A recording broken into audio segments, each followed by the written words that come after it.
Welcome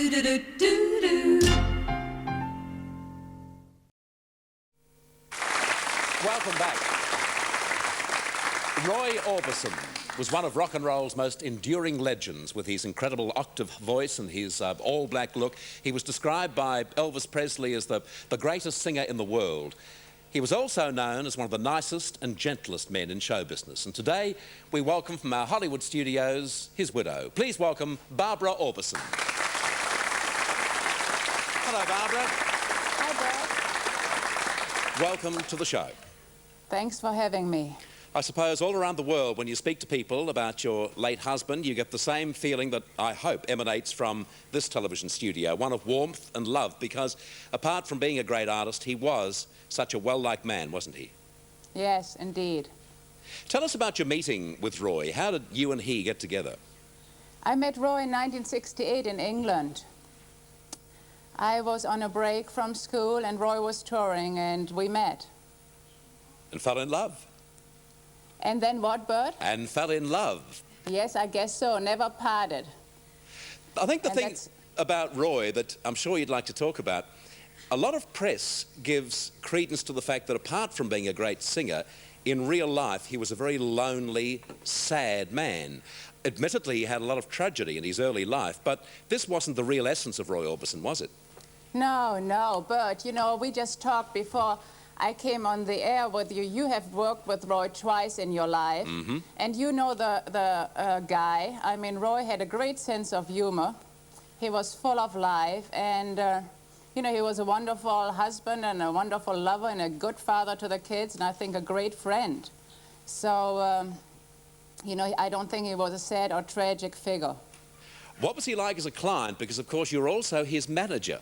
Yes. He was a wonderful client. You know, we had to separate that relationship because I think he wouldn't have taken from me at times what I had to tell him if I would have come from the wife. So, and lots of times he asked me something as the client that I wouldn't have done as the wife to him. And so, as a client, he was most amazing. He was really courageous because if something made sense to him and you would explain it to him, he would just go execute it. He was a terrific guy.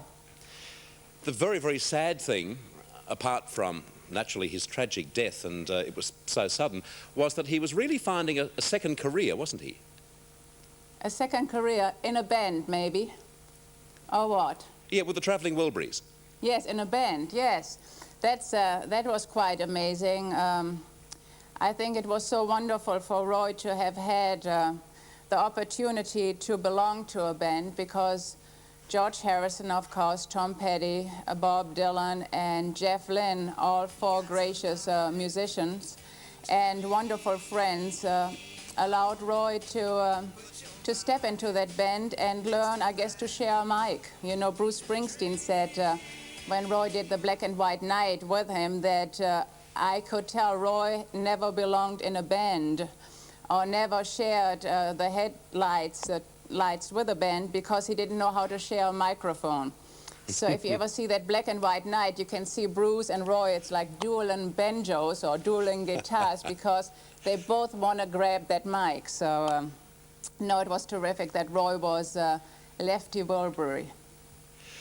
Barbara, we've mentioned already that he wasn't that sad, tragic figure that some people painted him as, but what was he like away from performing? What sort of things did he like doing? Well, you know, he loved collecting cars, for example, antique cars and fast cars. He loved building model aeroplanes. He, you know, he devoted lots of his time, I guess, to friendships and to the boys and I. Above all things, I think he loved probably to get up in the morning and start a noisy sports car with a convertible down and that California sun beating on him, and to go to a coffee shop to meet one of his good friends. So he loved life. Roy was all about life. And it didn't matter if the chips were down or up, Bert. He took life in strides. And that was, you know, he was a wonderful example.